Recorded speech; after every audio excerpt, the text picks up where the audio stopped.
Hola, ¿qué tal? Buenas tardes. Disculpen la demora por un pequeño inconveniente técnico.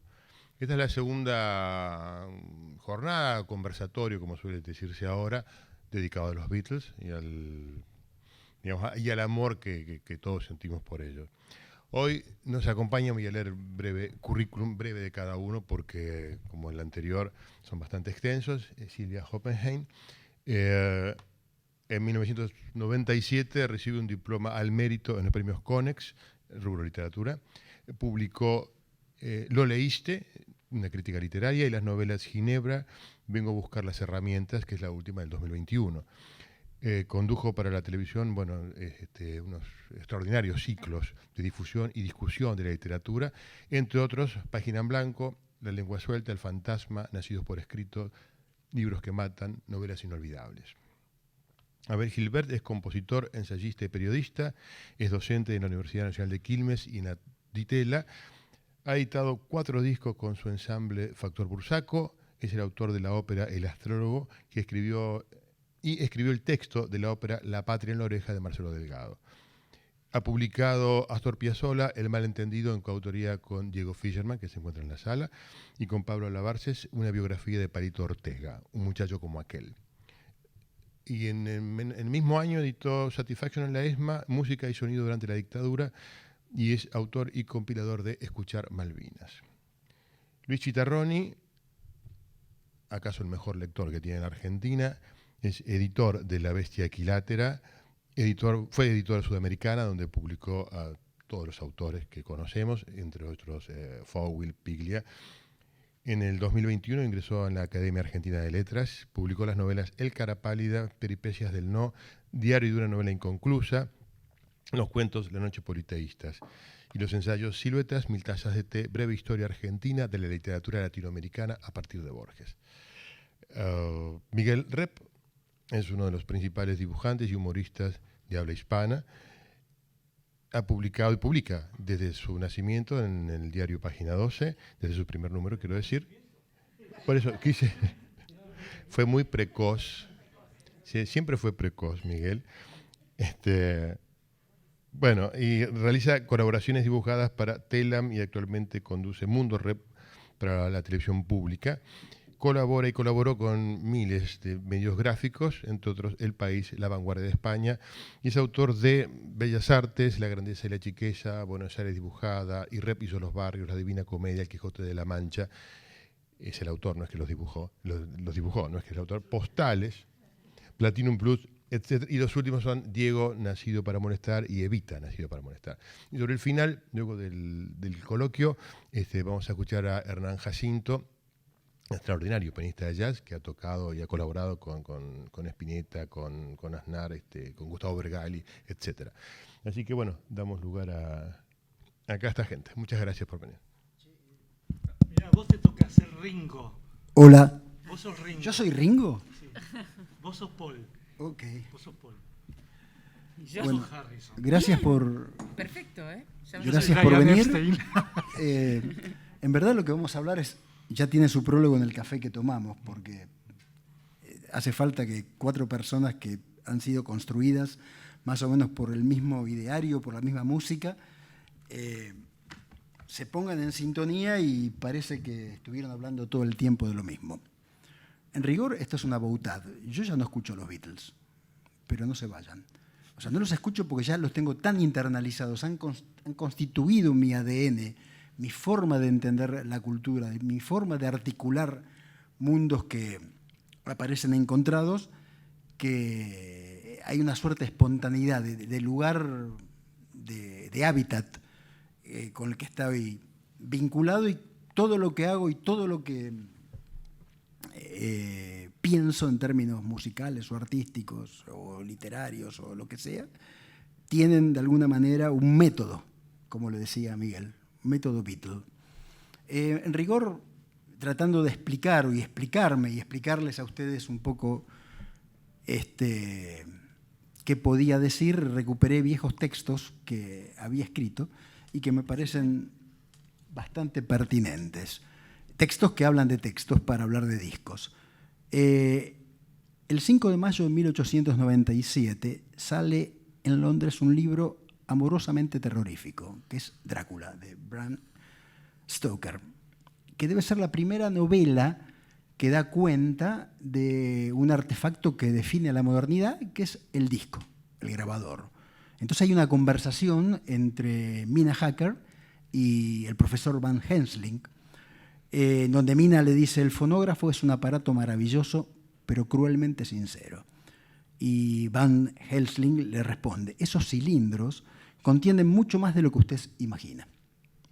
Y 70 años más tarde, en esa misma ciudad, los Beatles graban Sgt. Pepper y Magical Mystery Tour, discos que contenían también más de lo imaginable.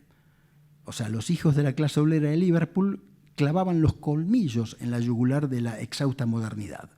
Iban de la marsellesa, ¿sí?, a la invención en dos voces en fa mayor de Bach, a Greenslade, y hacían una operación sumamente interesante desde el punto de vista de cómo pensar una canción. Se citaban a sí mismos con Yesterday y con You Love You, Yeah, Yeah, Yeah, ¿no? O sea, ponían la historia de la música dentro de un formato, una canción que es All You Did Is Love, y a la vez la llenaban de citas de la historia. Ese es un episodio extremadamente interesante porque en un aspecto es casi posmoderno, ¿no? No solo por los juegos intertextuales y por las citas, sino también por la relación con la historia. O sea, la banda que más articulaba la idea de progreso en la música incluía también el pasado en sus propias producciones.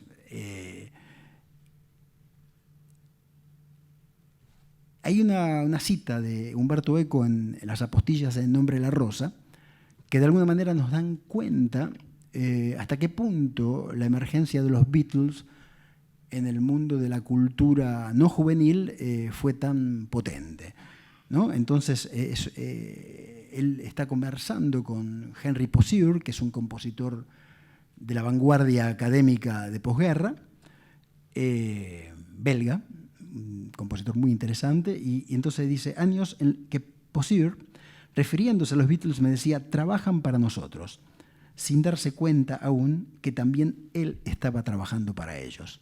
Y ahí aparece la idea del vampirismo, ¿no?, que me conecta con Drácula.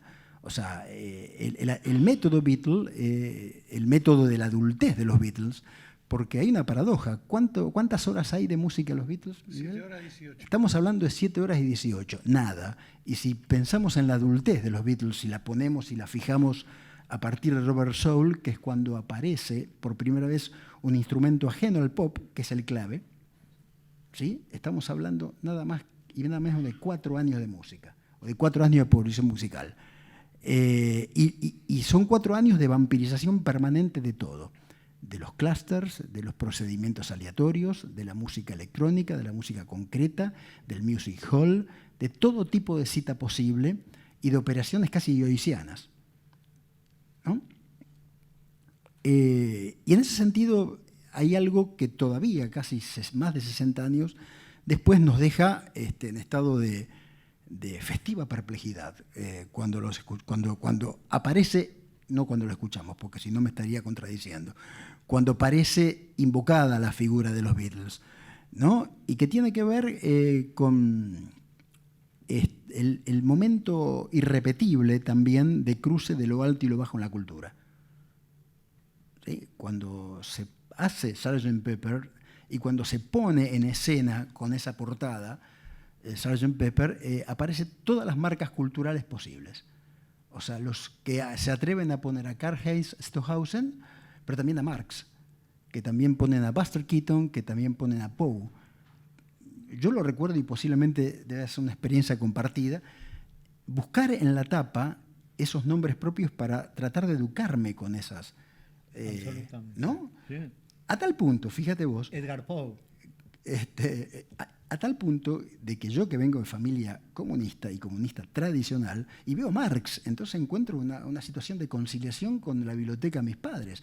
Obviamente que leí 2 páginas y no entendí una goma, estamos hablando del 75, 74, pero sí Poe, sí ir a la Cinemateca a ver Buster Keaton, sí enamorarme de Diana Dors, sí está el gordo y el flaco también, ¿no? También. O sea, pero bueno, toda esa parafernalia de figuras, de nombres propios, fue también una suerte de educación, y en ese sentido Sgt. Pepper funcionaba como aperturas a la literatura, al cine, a otras músicas. Digo, mi relación con la música llamada contemporánea no hubiera sido tal si no me hubiera cruzado con Sgt. Pepper, ¿no? Y, digamos, la aparición de los Beatles es en un momento donde la desconfianza con la industria cultural es muy fuerte. ¿Sí? Todavía formaba parte de la jerga académica e intelectual, ni digamos de la izquierda, la idea adorniana que está en el fetichismo de la música y de la regresión de la escucha. Digamos, porque eran músicas pensadas, construidas para el intercambio comercial, no necesariamente como valor de uso. Y evidentemente los Beatles pudieron trazarse un plan de fuga en esa encrucijada, por eso generaron tanta tensión en la intelectualidad, ¿no? Yo les contaba a Silvia, a Miguel y a Luis que George Ligeti está en Hamburgo en el 67, cuando sale Sgt. Pepper, y todos los jóvenes compositores en ciernes van a tomar la clase con él, y él los espera con Sgt. Pepper, y pone A Day in the Life. ¿Sí? Hay una cosa, yo estoy seguro que a Ligeti lo que le llamó profundamente la atención, que la operación que se hace en la sección que une las dos partes, sí, le recuerda una obra muy importante de los años 50, que es Metastasis de Xenakis, que hace el mismo procedimiento gradual de ir ascendiendo en la escala con las cuerdas hasta constituir un clúster. Pero aparecía en el mundo juvenil eso. Entonces, por eso le provocó tanto interés. Interés que también fue compartido por otros compositores, como Stravinsky, como varios compositores de la escena norteamericana, y acá en Argentina por Juan Carlos Paz. ¿No? Las memorias de Paz, sí, también da cuenta de esa extrañeza, por supuesto, siempre hablando desde la superioridad de la música culta, ¿no? Pero tomando nota de la potencia de aquello que estaba sucediendo. Entonces, pero lo importante es que lo que ponen en escena los Beatles es el paso del público al oyente. O sea, los Beatles habilitan algo que en el rock no sucedía hasta entonces, que es la escucha atenta. ¿Sí? O sea, y el paso del público al oyente también es una crítica adorniana en ese sentido, porque recuerden que la dialéctica del iluminismo, Adorno trabaja la idea de Ulises como el Ulises encadenado como el primer espectador del espectáculo.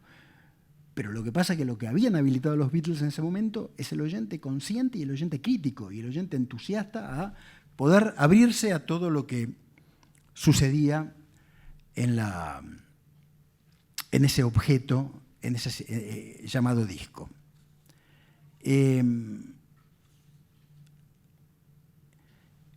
La primera vez que yo creo que hay algo que es interesante que tiene que ver con el principio más modernista de estos pibes hijos de la clase obrera, ¿sí? Que cuando introducen las primeras notas en el clave en In My Life, generan una dinámica de corrosión de la forma canción que va a llegar al punto, digamos, de completa desfamiliarización que está en I'm the Walrus, ¿no? O sea, en pocos años, en 2 o 3 años, queda habilitada la idea de pensar la canción como un formato en el que entra la historia de la música.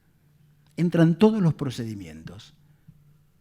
Y eso es francamente extraordinario y lo vemos ya en Tomorrow Never Knows, ¿no? Cuando aparece la sección instrumental, que es música concreta.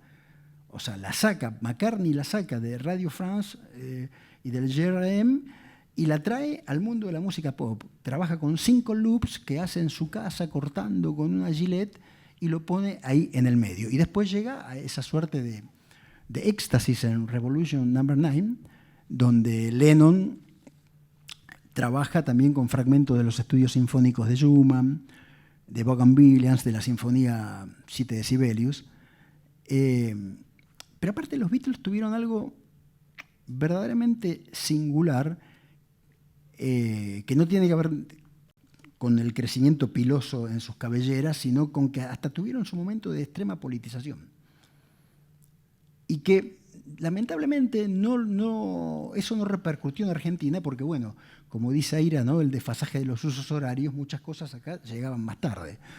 Pero en el 68, cuando sale Revolution, primero como single y después en el disco Álbum Blanco, aparecen las dos versiones que están comentando los sucesos de París, ¿no? O de París o de Europa, o de Praga, o de México, de Colombia, de Tokio, y que tiene que ver con la idea de revolución, ¿no? Entonces cuando dice, corríjanme, bueno, que no cuente, count me out, no cuenten conmigo para la escena de la destrucción, pero después count me out in, o sea, cuenten conmigo.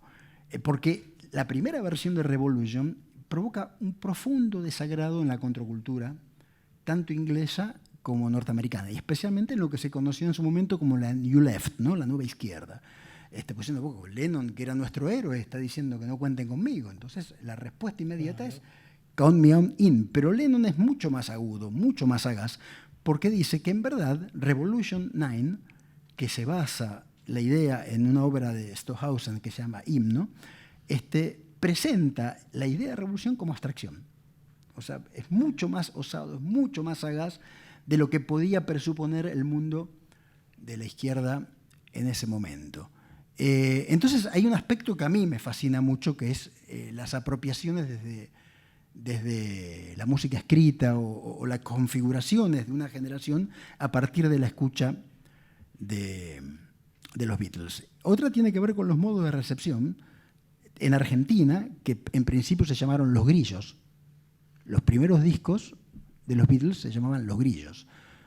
Y hay algo muy interesante de cómo permeó la experiencia Beatle en la primera generación de rockeros argentinos, que está muy bien expresada en una viñeta de Mafalda, cuando Mafalda canta y Manolito le dice, pero si no entendés lo que está cantando. O sea, entonces Mafalda le hace la analogía a los perros, pero lo interesante de eso es que hay una generación que capuzoteó, o sea, que no conocía las letras, pero que inventó un lenguaje a partir de ese desconocimiento, de ese gap, en no poder entender las letras, sale almendra. Sin duda. ¿No? Y eso es un hecho francamente interesante. Lamentablemente la intelectualidad argentina y la izquierda en particular tuvo muchos problemas para comprender la potencialidad de los Beatles.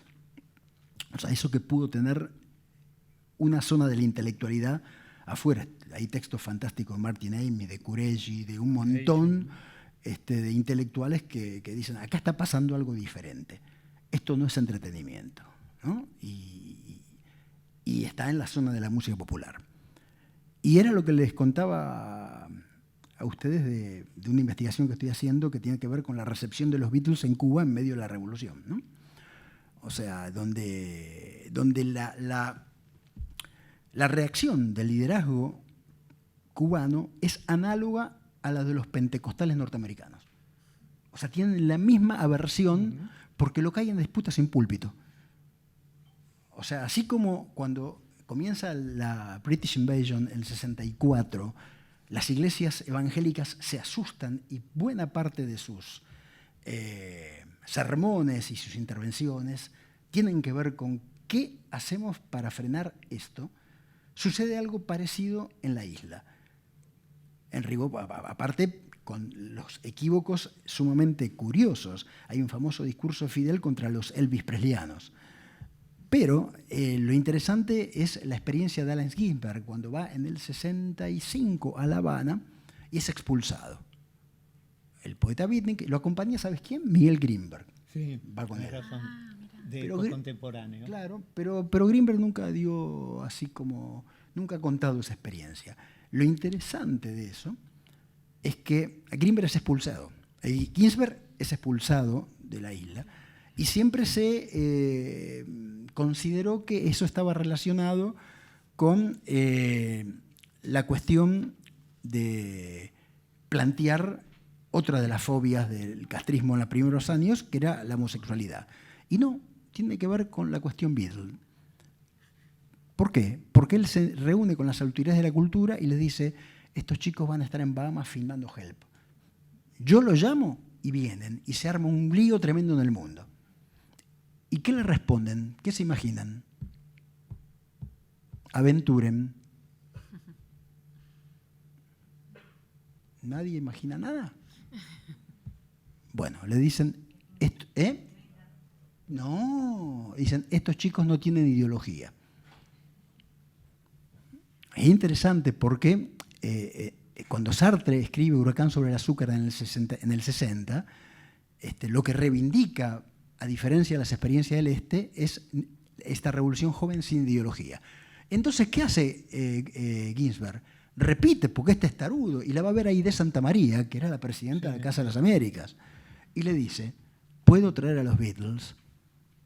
Y le dice lo mismo, no tienen ideología. Patitas a la calle, avión a Praga.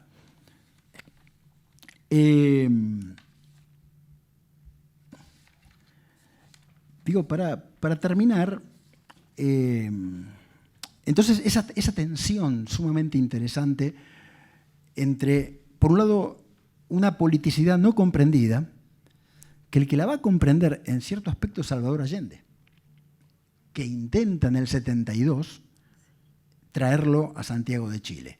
Hay una escena muy interesante de los outtakes de Imagine, donde, esto lo descubrí por casualidad, estoy viendo Imagine y veo que Lennon está sentado con Regis Debray y con Tariq Ali. Digo, ¿qué hacen esos tipos ahí? Tariq Ali era un escritor, es un escritor inglés pakistaní que dirigía la New Left Review y uno de los intelectuales más importantes de la escena de la politización juvenil en Londres en los años 60. Y todo eso era porque Regis Debray, que había salido de la cárcel, que de la cárcel va a Santiago, que le hace la famosa entrevista a compañero presidente Allende, va a Londres y lo va a buscar a Lennon. Y Lennon le dice que sí. Y empiezan todas las gestiones, pero Lennon no va a ir después porque tiene miedo de que Hoover, el jefe del FBI, no lo deje volver a entrar a Manhattan, donde estaba viviendo y donde era objeto de persecución. Imagínense lo que hubiera sucedido si Lennon hubiera estado en el 72.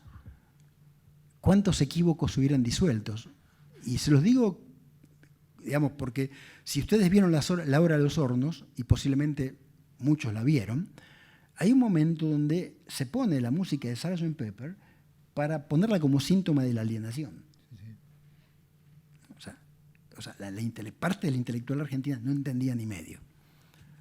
Y no entendía ni medio porque hay un momento, digamos, es muy difícil elegir las obras en las que converge todos estos asuntos de la modernidad. Y para mí, la que yo prefiero es I'm the Walrus. Es mi canción favorita. Y lo interesante de todo esto es que no hace falta ponerla, porque seguro todos la conocen. ¿No es así? Pero hay algo muy interesante. Bueno, primero, esta cuestión que uno hablaba del método Beatle, en el sentido de que Lennon la escribe leyendo a Lewis Carroll. No se puede, ¿no? Porque siempre te superan. Uno cree que es el más fan y ¿viste? Siempre hay alguien más que está... pero lo interesante de esa pieza, y yo la llamo pieza, tiene que ver con los procedimientos, porque sobre el final aparece una superposición de capas donde aparece una señal de la BBC con el segundo acto del Rey Lear de Shakespeare. ¿Sí? Aparte de un coro mixto de 16 voces, se escuchan gruñidos, bufidos, un glissando de cuerdas, ¿sí? Un trabajo que entonces donde converge lo modal, las técnicas mucho más de época, ¿sí? Y ahí es donde decía que hay una suerte de procedimiento judiciano, ¿no? Sí. Vos me corregís cualquier cosa. Pero a mí me tienta pensar de que una cita meditada de ese momento del segundo acto de Ray Lear tiene que ver con la conversación entre el duque de Albany y Cordelia, donde Albany dice: me parece que a veces, buscando lo mejor, perdemos de vista lo bueno. Entonces Cordelia le dice: el tiempo desenmascarará lo que oculta la astucia. Y uno pendula con los Beatles, ¿eh?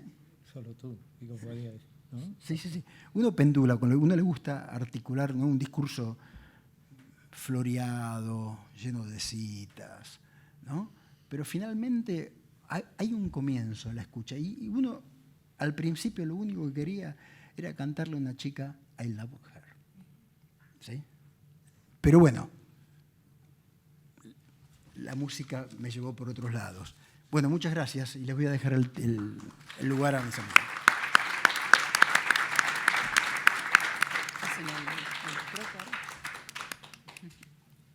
¿Quién sigue?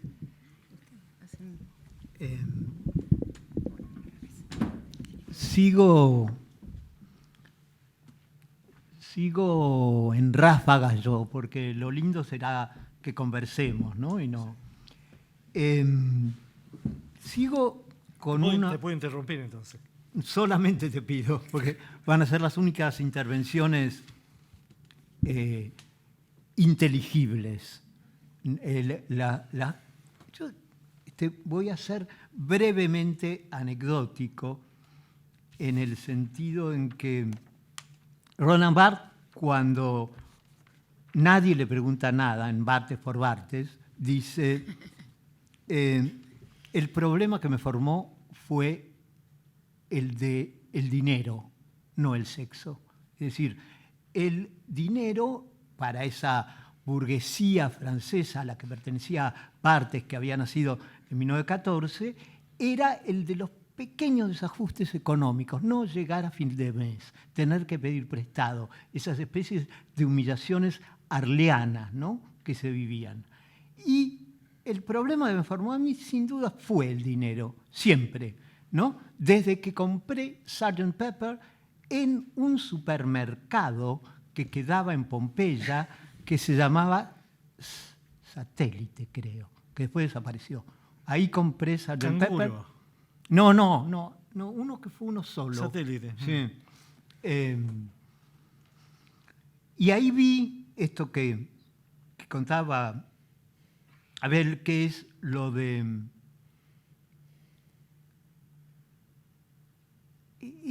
esa melange, esa mezcla que había hecho Peter Blake, uno de los, para muchos considerados el fundador del pop, ¿no? El verdadero fundador, que no es americano, sino inglés en este caso, del pop.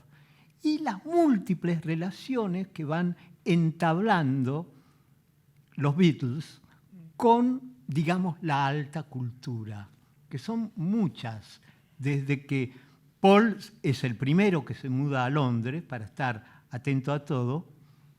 Atento a todo quiere decir a todo, ¿no? A Cornelius Cardio, a cualquier vanguardia, a Antonioni, que va a filmar Blow Up, ¿no? Sin embargo, la música de Antonioni es los Yardbirds, ¿no?, tocando en vivo, y no me acuerdo si Herbie Hancock o algo así. Es decir, todo también tiene ese delay, ¿no?, que también tiene delay en la Argentina, ¿no? De modo que todo eso que presenciábamos solo a partir de revistas como Pin-Up o Pelo o Cronopio, que eran las que había en nuestra infancia, ocurría retrasado, ¿no? Como si nos dijeran, tienen el mérito de ser unos retrasados mentales, porque después van a poder ver esto en una perspectiva mejor, en una buena perspectiva, en una perspectiva que unifique y, digamos, de algún modo radicalice en el sentido de enraizar algo, ¿no? Esto es lo que quería avisarles. Cuando estaba contando esta especie de reacción de los americanos contra Lennon, no hay que olvidarse que Elvis lo llamaba Lenin a Lennon, ¿no? Y que incluso se ofreció de ser espía. Se ofreció a ser espía y tenía como una gran mala disposición con los Beatles, tal vez porque lo habían admirándolo muchísimo, ¿no? Porque las imitaciones que hacía Paul de Elvis son magníficas, ¿no? Y la voz de Paul también es magnífica, como la de Elvis. Pero digo, hay siempre esta especie de doble factura, ¿no? También la tienen los Beatles con los Stones, ¿no? Que como Lennon decía, hicieron lo mismo que nosotros 2 o 3 meses después, ¿no? Cuando ellos hacen el doble álbum blanco, ellos hacen Beggar's Banquet, ¿no? El banquete de pordioseros, Let It Bleed, después de Let It Be. Todo está en una gran medida convertido en esta cosa como un poco diametral que de alguna manera tuvimos la suerte de escuchar nuestro soundtrack en el momento en que se producía. Y también ahora de poder prescindir, porque lo tenemos tan incorporado. ¿Cuánto decía que eran las horas totales? 7 horas y 18 minutos. 7 horas y 18 minutos. Una década que empieza con ellos en una especie de estado de euforia juvenil, estúpidos, con unos flequillos de boludazos, y termina con esa procesión en Abbey Road de convertidos en las figuras, en los dandies del hipismo, ¿no? Con vestido de blanco y con zapatillas Lennon, vestido de negro. Todo eso tuvo algún momento una significación a causa de que se decía que Revolution No. 9 relataba el accidente de Paul McCartney, ¿no? Que eso cíclicamente, como en una religión, se repite, ¿no? Es una de las repeticiones. Pero no quiero insistir mucho y lo dejo a Rep, lo dejo a Silvia que intervengan. Silvia.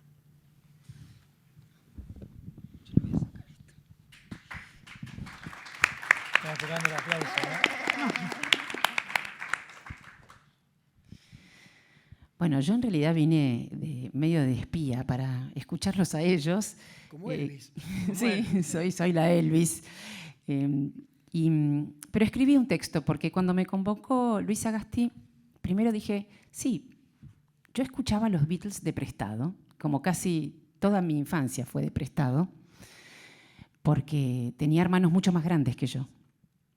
Y me llegó desde Violeta Parra hasta los Beatles. Mucho más grande, querés decir, de la edad de nosotros. No, ustedes son jóvenes para ser todavía escuchantes de los Beatles, me parece. Mis hermanos son mayores aún. Además tengo un hermano que es filósofo y vive en Chile, que tenía un doble parecido y siempre me produjo una cuestión muy extraña. Se parecía a Jesucristo y a John Lennon. Entonces, cuando íbamos a Italia, yo era chiquita y veía que se le acercaban de una manera muy particular y él tenía también en Londres, digamos, su séquito, pero por otros motivos. Entonces, escribí un texto que tiene que ver con las memorias extrañas de los Beatles en mi vida, cuando este hermano me reveló, en el momento en que Luis Sagasti me convocó para esta mesa, el día de mi nacimiento, que yo, por supuesto, me lo había olvidado, como supongo todos ustedes. Y voy a leer entonces un pequeño texto, relativamente pequeño texto. Nací con los Beatles, literalmente, pocos años después de que los perros dejaran de cantarle a la luna. No fue en 1960 cuando Paul y John se miraron sin madre, ni cuando los escuchó el dueño de una casa de discos a punto de convertirse en el manager más importante de la historia. Tampoco en el 62. cuando George Martin encontró a Ringo Starr, el señor del anillo y la distracción voluntaria. Definitivos, a partir de entonces, duraron lo que la eternidad le reveló a Borges, el para siempre del lapso inolvidable, la década que señaló Luis. 8 años y 12 o 13 discos, de Love Me Do a Let It Be, del Ámame al Déjalo Ser. Quien pudiera alcanzar esa medición perfecta. La ternura loca de la vida convertida en canciones, cóctel de sensaciones, creatividad en celo constante, el placer de gustar el gusto del placer, please, please me, juguetones y hasta iracundos, paródicos, peleadores urbanos, repartidores de signos, le dieron una vuelta al planeta como si fuese un trompo de posibilidades nuevas, cada disco un giro, cada giro un vuelo, cada vuelo la posibilidad de estrellarse. Muchas veces de niña miraba girar los discos, esos discos que también describió Abel, preguntándome por sus vueltas. Y esa púa tan precisa y delicada, juntando mugre, qué placer me daba soplar, recobrar esa pelusa única, mágica de música, verla irse por la casa con el polvo que anida en todo. Era la síntesis palpable de la entropía musical, un cachito de caos. ¿Se acuerdan esa pelucita de la púa? ¿Cómo no recordarlo? Claro. Para mí fue como la partícula elemental de mi infancia. Había un cepillito para sacar. Yo soplaba. Yo usaba el cepillo de dientes. Sí, malísimo para el... ¿sí? Bueno. A los 8 años estuve tentada de juntar las pelusas en una cajita, coleccionar frituras. Pero enseguida me ponía a bailar y el disco seguía girando, el planeta dando vueltas y la mugre era lo de menos. Con los Beatles aprendí a bailar sola. Nadie habló de bailar, ¿no? Acá. No, fíjate, el cuerpo quedó sustraído. Quedó la escucha nada más. Son unos intelectuales, che. Pero acá tenía 8 años, ¿eh? Es el mejor momento, el mejor momento. Es un momento sin pudor. Decimos. Exacto. Y sin discurso. Con los Beatles aprendí a bailar sola. Seguramente lo hacía con ellos. La psicodelia a los 8 años puede ser un fenómeno de dislocación prematura o libertad garantizada. También recuerdo a una amiga, esto es real, es lo que estoy contando, Elvira, que siempre quería jugar a los Beatles. ¿No? Llegaba a mi casa y me decía, ¿jugamos a los Beatles? ¿En qué consistía ese juego? Todo esto a culpa de Luis Sagasti, que me hizo revisar esos momentos con los Beatles.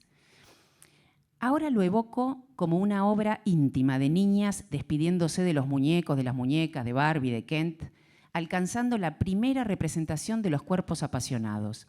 El juego tenía sus reglas o sus condiciones. Semioscuridad, casa vacía, música bien fuerte. Y solo discos de los Beatles. Por eso decíamos, juguemos a los Beatles. Una vez armado nuestro pequeño escenario, había que montar la escena. Siempre empezaba con una pelea. ¿Quién sería Paul McCartney? Porque no jugábamos a que los Beatles eran nuestros novios. Atención, nosotras éramos los Beatles. Ella tenía más poder de representación que yo y terminó siendo Paul la mayor parte de las veces. Yo hacía de George Harrison. Hasta creí serlo un poco. En un momento tuve una confusión y me pareció hasta muy bien que se relacionara con los Monty Python. Entonces, el juego establecido, Elvira, Paul, yo, George, nos convertíamos en canción, actuábamos las canciones, inventando historias como los niños que juegan a leer, sin saberlo, pasando las hojas de un libro. Un poco lo de Quino con Mafalda, ¿no? Sin entender las canciones. Pero con los Beatles también aprendí inglés.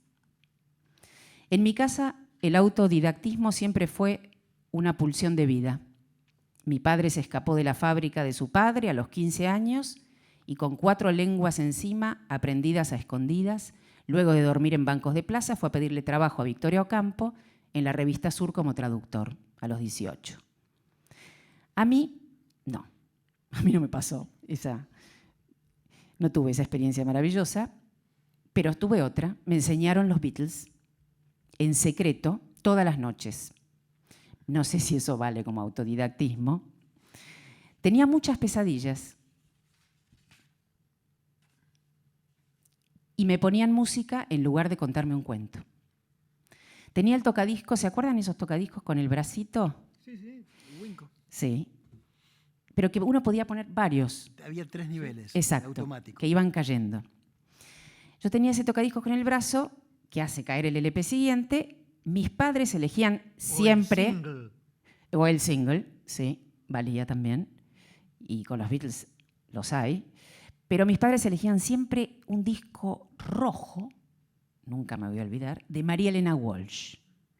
Y yo me levantaba después con el pijama y ponía arriba, para hacer caer, Abbey Road o Sgt. Pepper, que consideraba que eran mejores conductores del sueño.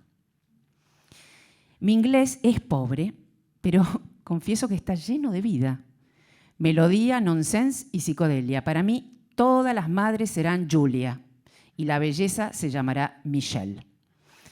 Con los Beatles siempre me sentí protegida. Nunca la amenaza de perder a alguien me pareció tan vivificante como en You're Gonna Lose That Girl. Es una canción tan alegre, ¿no? Para decir algo terrible. Para perder. You're gonna lose that girl. Además, na, na, na, na, na, na. Na, na, na. Cuando se va para arriba es... Vuelvo al principio para que se comprenda. Yo nací con los Beatles, insisto, de manera literal. Diría real. No es que nací en la misma época, como Piglia. Piglia creo que nació entre John y Paul, ¿no? En los 40 estaban naciendo casi todos ellos. No nací en la misma época, tampoco los escuché en mi adolescencia por primera vez. No fue una marca generacional, sino que fue un sello de infancia.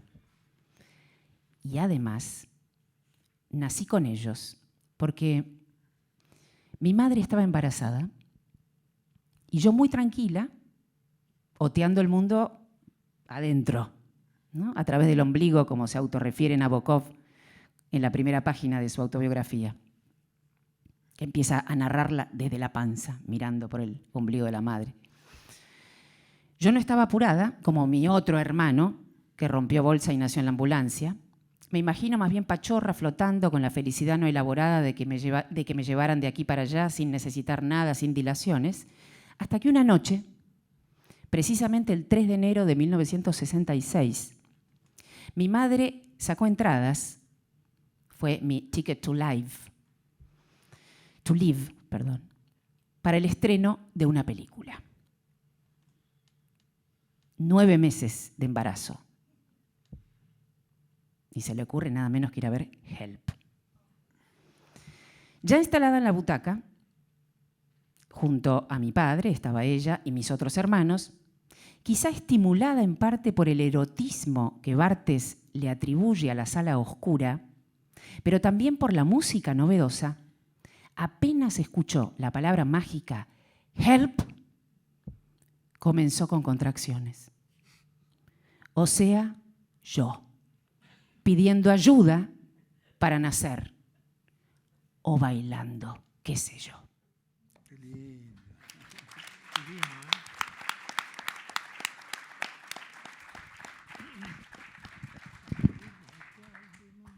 Ahora que tengo que hablar, necesito una pequeña ayudita de mis amigos. Porque quiero pasar 2 cosas, ¿viste? Quiero pasar las tapas de los 13 oficiales, ¿no? Y también ver si se puede hablar un poco del humor que circula con los Beatles. Sin duda. Porque creo que ha sido un gran pasaporte para su universalidad, ¿no? El humor. Absolutamente. Creo que ya empiezan con humor, se rodean de humor, las tapas tienen humor. Y las canciones, me pasa lo que vos dijiste, que yo hasta ahora no sé inglés. Y siempre que escuché y que sigo escuchando a los Beatles, no me importó nunca las letras, ¿no? Lo que decían. Pero a mí me fueron llenando de imágenes, ¿no? Por supuesto, Yo soy la morsa es la que más me ha hecho volar sin LSD, ¿no? hasta el día de hoy sigo viendo cosas en esas. Y sé Pero precisamente ahora porque- con LSD. Ojalá. Así que hay una escucha de los Beatles sin entender las letras. Es que nos constituyó ese, el no saber, ¿no? Claro. O sea, me parece que ahí está lo poderoso. Bueno, como vos decías, Spinetta no sabía inglés. Claro. ¿no? Entonces lo arma, lo malacentúa su, Totalmente. su espinitismo. Cuando ¿no? Capusotto hace ese sketch genial aprendiendo inglés, canciones en inglés de mierda, o sea, eso Sí. nos educó. Claro. Sí, sí, sí. Claro, hay canciones que vos escuchás como dramáticas y después no lo son, ¿no? Pero lo importante es cómo la escuchamos, qué subjetividad le ponemos, ¿no? Ellos no pensaron que argentinos iban a escuchar y no iban a saber, ¿no? Pero Pero es en una recontra película dice, importante. andate a Vamos, Argentina. en Sí. Yellow Submarino Submarine, amarillo. Yellow los Submarine. Blue Meaning, cuando Al se final- escapan, dice, ¿dónde nos vamos? A Argentina. Y Argentina. lo dicen como andar a una república bananera, ¿no? Bueno, son ingleses. Ingleses dibujados por un alemán, Edelman. Heinz Edelman. Heinz Edelman, ¿no? Antes hubo unos dibujitos que daban por la Sí. tele, Sí, ¿no? sí. Muy The Beatles primitivos. Cartoon. Bueno, Sí. pero eso es un vehículo importante de humorismo, esos dibujos, ¿no? Y de penetración en el público infantil. Esos dibujos son muy básicos, en un momento en que el dibujo animado es muy valioso en el mundo. Ya se estaban haciendo cosas. Mr. Magoo es una hermosura, por Claro. ejemplo, del grupo UPA. Sin embargo, el dibujo animado de ellos es muy de factoría. Háganlo rápido, ¿no? Háganlo rápido. Es toda esa primera etapa de los Beatles, de los cuatro ahí Sí, la subidos al ecuménica, escenario. la ecuménica, la que le tiene que gustar a todos. Claro, flequillito, trajes grises, Brian Epstein ahí contando las divisas y ese escenario, y donde aparte en los auditorios gritan las chicas y no se los escucha, ¿no?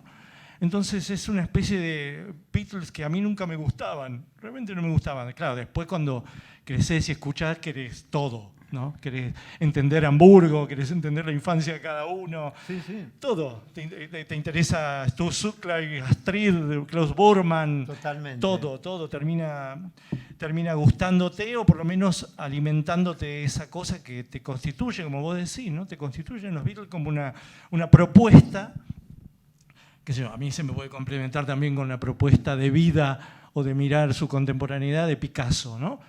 También, ¿no? Otro cubista como los Beatles. Fíjate un premio Nobel que fue contemporáneo de los Beatles, como Bob Dylan. Y yo una vez le pregunté, ¿por qué nadie escuchaba a Bob Dylan? Había que saber inglés, me Claro, dijeron. totalmente. Claro, musicalmente no era lo mismo, ¿no? Bueno, y yendo a las tapas, por ejemplo, esta tapa es de apuro.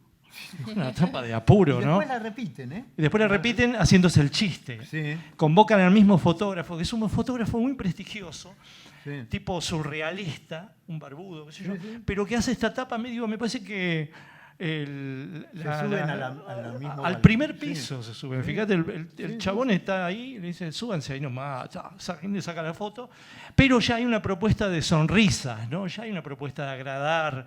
Estaban en ese trance, no eran los rockabilly esos, ¿no? Las cervezas, las madrugadas de Hamburgo, tenían que agradar a las chicas, ¿no? Y después saltamos con los Beatles, ¿no? Donde ya, bueno, hay como una Astrid acá, ¿no?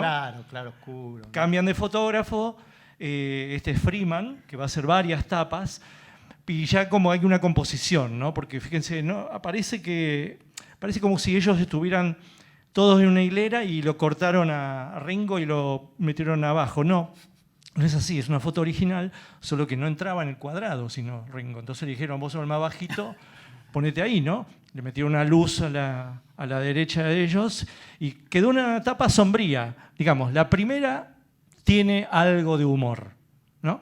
La segunda no tiene humor. Es como, che, vamos a hacer una tapa más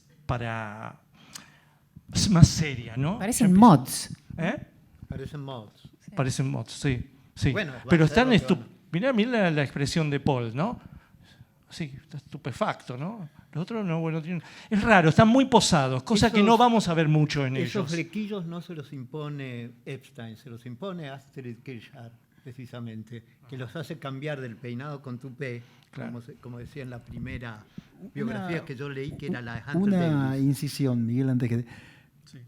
Lo que muchas veces llama la atención es que eso que hablamos de lo arborescente, ¿no? de lo rizomático, más de que conocemos la biografía, los amigos, Sí.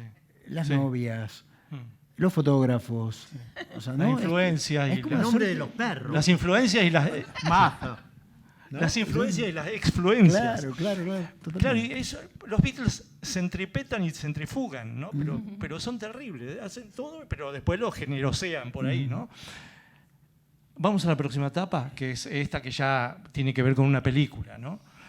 Y se nota el tema de los fotogramas, ¿no? Y aquí hay nuevamente, hay datos de humor, ¿no? Una etapa es humor, la otra no humor, ahora humor, de nuevo. Y la cita de esa película maravillosa aparte, ¿no? Maravillosa, de buenísima. Richard Lester, que hicieron 4 películas. Sí, sí. Los Beatles hicieron 4 películas. 3 con humor, porque Let It Be es la excepción, ¿no? Que es del Inside Hawks. Pero las 2 de Lester, la otra de Edelman, digamos, el dibujo. Pero siempre el vehículo Bueno, es el y humor. Magical Mystery Tour también. Humor, sí, está bien, pero eso, películas. Bueno, pero es una un estudiantina, ¿no? Una suerte Es más de entourment. Paul esa, Sí. ¿no? Pero es como que el vehículo siempre es el humor. En ellos está más el humor que el drama en Y ese es un sentido. poco Monty Y el Python. nonsense, y el nonsense. Sí. Sí. Y es Monty Python sin la calidad de Monty Python, gira mágica, ¿no? Bueno, esta es otra etapa, perdón, la anterior también era de Freeman. ¿m? Esta también es de él, es For Sale. Bueno, está muy chiquitita, pero es rara la ropa, ¿no? La ropa que, fíjate cómo todos tienen el cuello, se le ve el cuello menos a Ringo que se le sube así, como una especie de canuto, ¿no? Hasta acá, ¿no? Porque es el más bajito. Y estas flores adelante, qué sé yo. Es raro porque los fotógrafos te presentan una cantidad de contactos primero y ellos después van y eligen, ¿no? ¿Y quién estaban en esas elecciones? Yo no me imagino las ediciones de tapa de los Beatles, ¿no? Salvo cuando Paul dice, yo quiero una banda como la de mi papá, saquen una foto así, habla con Peter Blake, bueno, todo eso. Bueno, pero esta no tiene humor. Es decir, una sí, una no, Tiene una sí, una invierno. no. Sí. Y viene esta que es, bueno, otra película, ¿no? Help. Esta que son como las señalizaciones aeronáuticas, ¿no? Ellos querían hacer la palabra help, pero no daban como gestos estúpidos. Qué sé yo, y creo que dice otra cosa, qué sé yo, creo que dice Universidad de Arturo Jauretche, creo que dice. Pero bueno, es una etapa linda, ¿no? Fondo blanco, acá ya hay recortes, humor, color. ¿m? Y bien, esta etapa es más rara, como el disco es raro, ¿no? Pero este es el disco que hace... El turning point. Bueno, hablen, si quieren, metan cosas con Y Rubber Soul. y el título, ¿no? Rubber Soul. A ver qué Acá decís decían vos Alma de Rubber Soul. Goma. Claro. Que el tema de las traducciones también es Un temazo, un ¿no? temazo, ¿no? ¿Sabés qué pasó con esta etapa, con la foto de esta etapa? Que quizás sea primero la foto y después el título. Es que esta foto de Freeman también la saca correcta. La saca correcta, Claro. sí.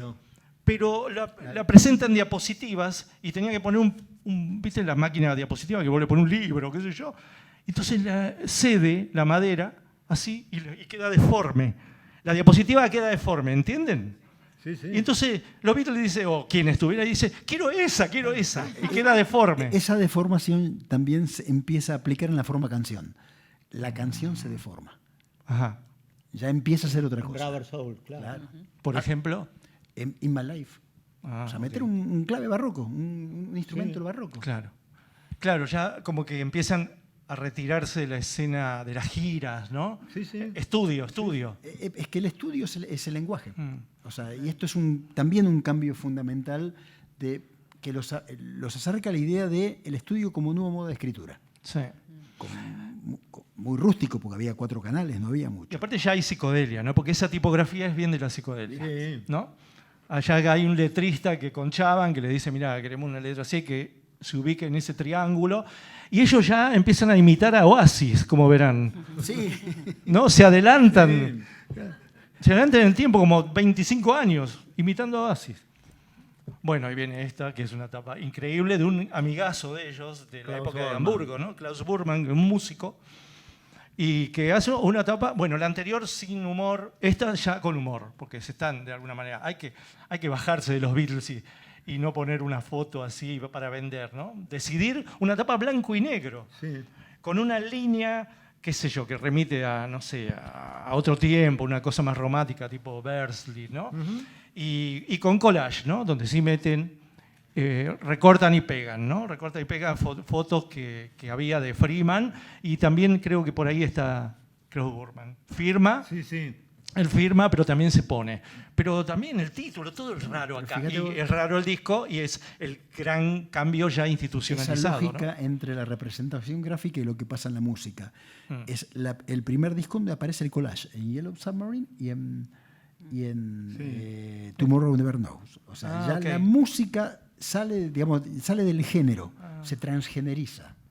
En Yellow Submarine también. Claro, aparece la cita extraña con una banda, o sea, que después va a ser la marsellesa, pero aparece el ruido, aparece Y en se Taxman algo incorpora. pasa también, ¿no? Bueno, sí, también, sí. Son ¿No? las Cuando voces, empieza... las voces al ese- principio. Ese balbuceo, esa comienzo, cosa, sí. ese frenito, ¿no? Hermoso.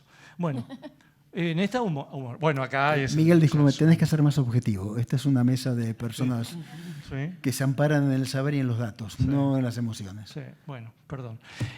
Bueno, hablando de emociones. Tremendo, ¿no? Esto para mí debería ser como la tapa del disco Yo soy la morsa. Para mí siempre me remitió exactamente a eso, el collage, ¿no? Pero bueno, ¿qué se puede decir que no tiene la muñeca esa del costado? Está la novela de Rodrigo Fresán que disecciona toda la tapa y que cuenta todas las historias de... Claro.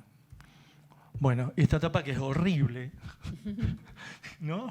Porque No sé cómo... acá fue en el único lugar donde tuvo el formato inglés. Claro. Es decir, 2 singles. EP. Claro, un extended play. En todos lados salió como álbum. Pero yo, mi teorita, que alguna vez publiqué en esa revista llamada La Mano, ¿se acuerdan? Qué linda revista. Bueno, es que la suma de estos colores, más estos colores, dan esto, que es el disco Newton. ¿No? El disco Newton, ¿viste? Cuando vos lo das, se forma está blanco. Si bien esto es una idea de Hamilton, ¿no? Del gran fotógrafo Hamilton, que dice, bueno, hagamos conceptualmente una tapa blanca Que era con... el traductor de Marcel Duchamp al arte inglés. No solo eso, sino que también dialoga con Blanco sobre el banco de Malevich Totalmente. y también con toda, y con Rauschenberg y con todo el expresionismo abstracto norteamerano. Bueno, la anterior tiene humor, esta no tiene humor, pero adentro, digamos, que hace Hamilton renuncia a ser fotógrafo en la tapa, pero adentro tiene fotos de él. Yo creo que esa es una clave, que los Beatles permiten todos los registros de conversación. Digamos, reponer toda esta información que te genera links hacia la artes prácticas, la literatura, el cine experimental, y también que pueda ser cantado por todos, que pueda ser canción de cancha. ¿No? Cuando los montoneros se van de Plaza de Mayo en el 74, se van cantando Lo Perré, Lo Perré, Lo Perrega. O sea, cantan Obladí Obladá. La peor canción del mundo. Bueno, por eso lo están agrediendo. Pero las hinchadas inglesas cantaban Here, There and Everywhere, que es bastante Es más compleja. compleja. Sí. Por eso les iba tan mal en el fútbol en esa época. Como el orto, ¿no? Bueno, acá hay como el zoom de nuevamente los colores, pero bueno, esto es una película, ¿no? Y es, no son ellos, es un disco raro. Ellos ¿no? aparecen al final, ¿no? Aparecen. Sí. Sí, y es un disco raro, ¿no? Describí vos este disco porque Y es tiene una raro, parte es muy raro, Beatles, y pero aparte después se van instrumental. Es raro al porque clima. Bueno, pero salió de tienen- dos maneras. Una con una cara B de George Martin, Claro, que es la son las música- orquestaciones. Sí, que es una orquestación. Y después con temas magníficos. Hey Bulldog. Hey Bulldog. Hey Bulldog, que Sí. es una obra maestra, Maravilloso. son una jauría Sí. de alegría, ¿no? Que mi hijo decía, poné los perritos malos. Le digo, otra vez. Me estás pasando. Y el diálogo entre John y Paul, ¿no? ¿Sabes algo más? ¿No? Que el Sí. otro produce un gruñido. Sí, qué lindo.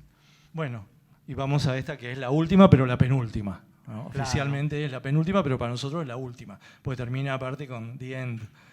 Bueno, esto que tenemos que imaginar acá, ¿no? Las 6 fotos, ¿no, Luis? 6. Sí. 6 fotos, una que van para allá, otra va para allá, otra va para allá, otra va para allá, otra va para allá, y eligen el quinto contacto, ¿no? Claro. Este fotógrafo, creo que es Macmillan, creo, que se sube a una tarima, una sillita ahí, cortan el tránsito de un ratito y pasa esto. una de las tapas más parodiadas de la historia hasta el día de hoy, hasta uno sigue parodiándola. La versión de la época era que Paul iba descalzo porque estaba muerto. Claro. Que era en la leyenda de la muerte. Tengo una anécdota personal un poco risueña y un poco patética. Una vez que fui a Londres, fui a Abbey Road y me saqué la foto. Pero después me la quise sacar descalzo y la persona que me ayudó dice, ¿es necesario? Aparte, Julio debe haberse quemado los pies, Paul, ¿no? Y bueno, y vamos a la última, que no tiene humor ni nada, pero que es un disco raro también, ¿no? Es un disco... Igual la foto demuestra que es muy anterior a Abbey Road, por el look de ellos, ¿no? Paul ahí está con barba, está como cuando hicieron Get Back. Claro, esto es Get Back. Sí, por eso. Es la terraza. Es la terraza menos Paul que creo que está abajo. ¿Ves que el único... Twickenham. ¿Viste? No está como en fuga, no está mirando hacia allá. ¿No? Es eso, está en Twickenham. Bueno, eso. Son 4 ventanas que ya adelantan el zoom, como verán, ¿no? Es decir, que siempre se adelantan estos tipos. Y acá... Porque hicieron el zoom para no hablarse. Eso, che, no sé qué más. No, si quieren una cosa aportar- interesante de que cuando sale Sgt. Pepper, mucha gente, o sea, primero, cuando los Beatles salen del estadio, del público y se refugian en el estudio, pierden público, pero ganan otro público.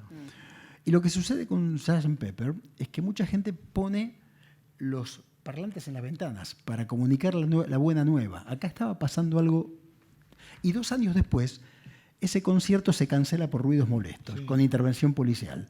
O sea que esos 2 años, entre el 67 y el 69, la música entra a la ciudad y a la experiencia de la escucha de una forma verdaderamente extraordinaria. Si pensamos que hoy el 50% de los clics de Spotify duran 10 segundos, ¿no? O sea, la experiencia sensorial que implicó Pepper y en ese momento los Beatles, por eso vos decías, el cuerpo no está.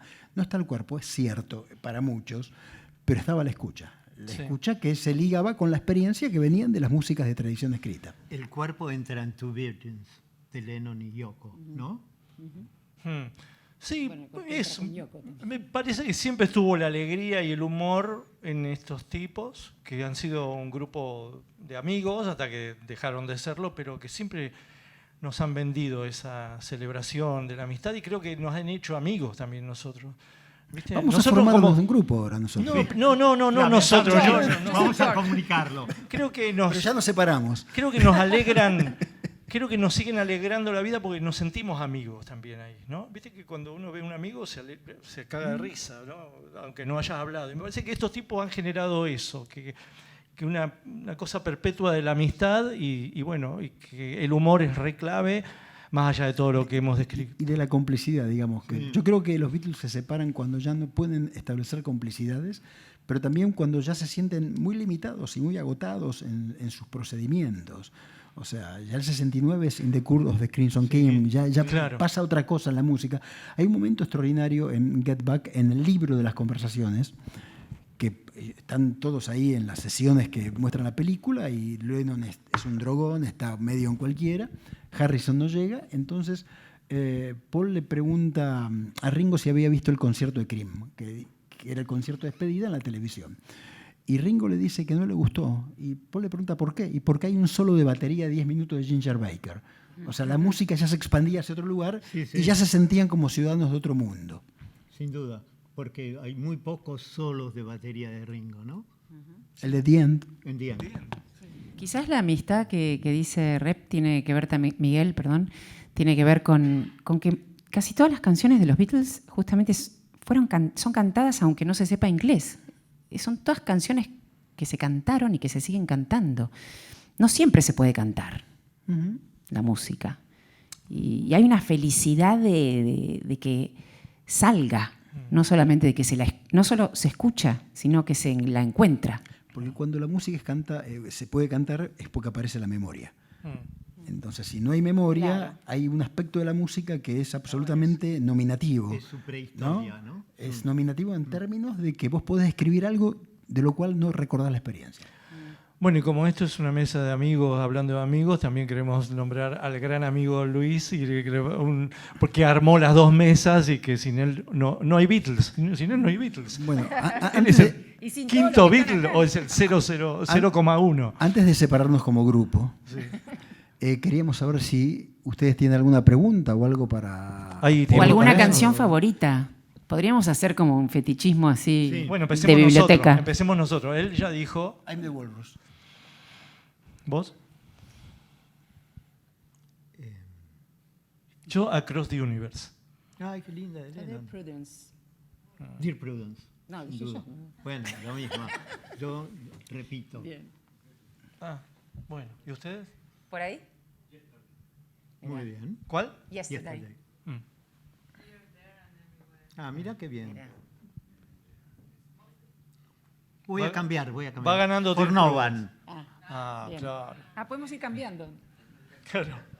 Te vas acordando, ¿no? Hey Jude también. Bueno, O hasta, larga, ¿no? hasta ahora no hay ninguna que vaya ganando. Vos que cambiaste tu voto. Claro. ¿Vos, Luis?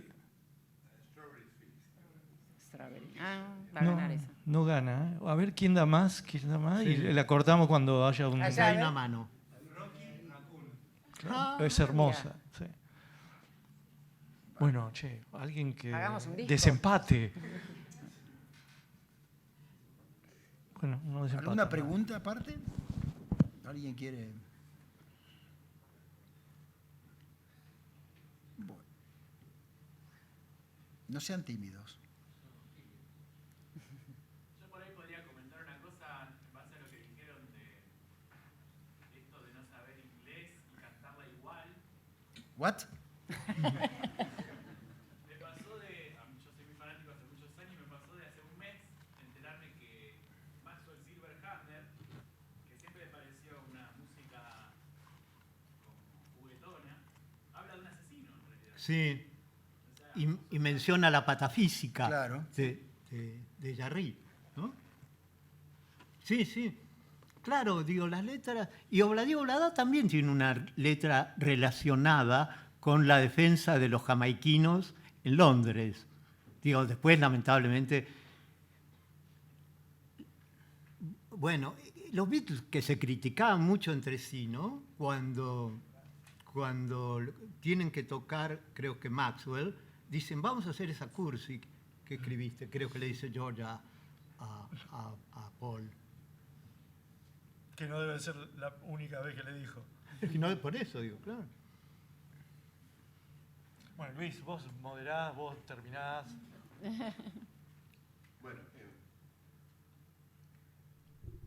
Hola, ahí está.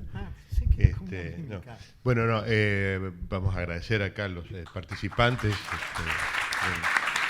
Pero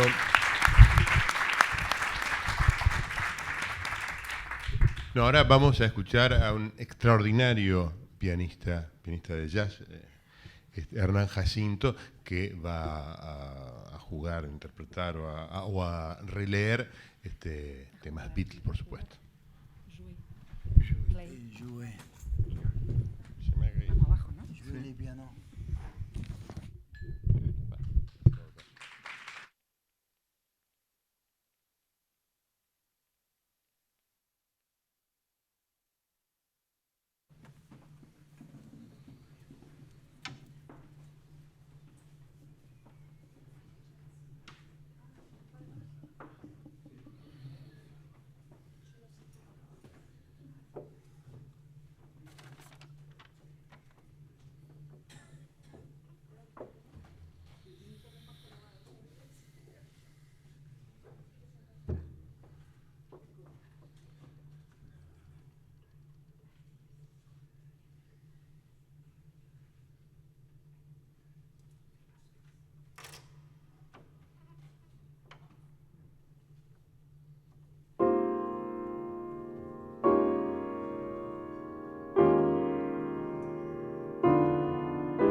Muchas gracias. Muchas gracias. Muchas gracias.